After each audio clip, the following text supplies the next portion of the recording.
Are you happy gardeners? Beautifully windy down here, down at the Stinky Nursery today. It's the end of July and we've got a bit of cloud cover, a bit of rain, a bit of wind. It's lovely. The sun is nice, but a nice bit of something. Look at all that wildlife.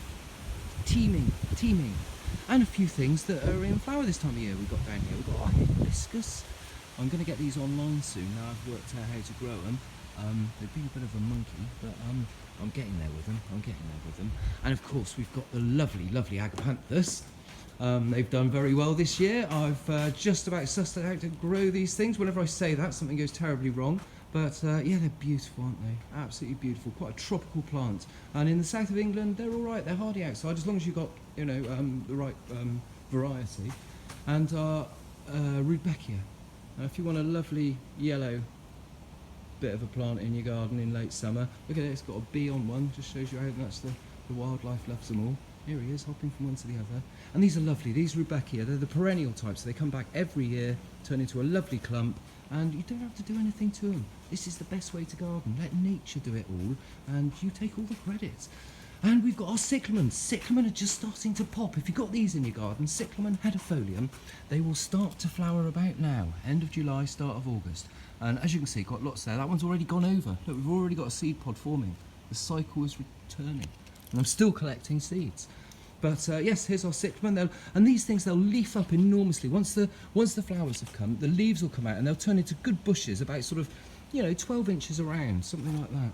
But at the moment, most of them are asleep, apart from a few early risers. And out here, look at them. Oh, they're all asleep, but I still love them. And in the shade, for some reason, I've got some over here in the shade, and a greater percentage of them are starting to flower. Mainly, it's all pinks, but yes, a lot more starting to flower in the shade. I don't know if it's because they were a certain seed group, or if I should keep more accurate records, but there we are, I probably never will. I've got a white one. A white one has popped up. The white ones seem to come a bit later than the pinks, but yeah, got a little white one. And I'm collecting some seed over here, some seed that I missed, and the seed pods have burst. And as you can see, they pop open and spew their contents onto the soil. And if you want to collect these, I found the best way to do it, because they're a little bit sticky. If you try to do it with your fingers, it's an absolute pain. But if you get a spoon underneath them like this, a little teaspoon, see what I mean? And there we go, where's the camera? There it is. Get them on the teaspoon and scoop them up that way. A lot easier.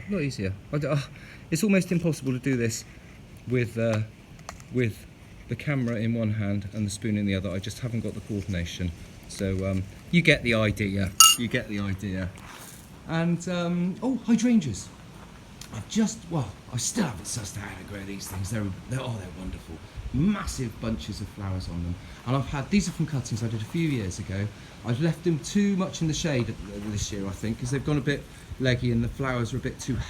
I need to give them a bit more sun, I think. And I've got these that have come up with these lovely green sort of flower things. And I thought, I'll breed from that. I'll take cuttings from that. And then they do something like this. Look, we follow it down to here from the stem and we come up to green flower, and then we come to another stem and we follow it up. Pink flower. What's that all about? On the same plant. I got no idea. I'm still learning. These were meant to be blue because I planted them in an acidic compost, but then I watered them with our local water, which is alkali, so they went pink again. But you learn. I'll use rainwater next time. But the rest of them, that's it. They're lovely. We'll be taking cuttings soon. July, August, best time to take your cuttings from your hydrangeas. If you want to give it a go, they're really good. You get a nice success rate on them. Anyway, it's been Robbie Phoenix down at Stinky Nursery, just showing you what's going on. Thanks for watching.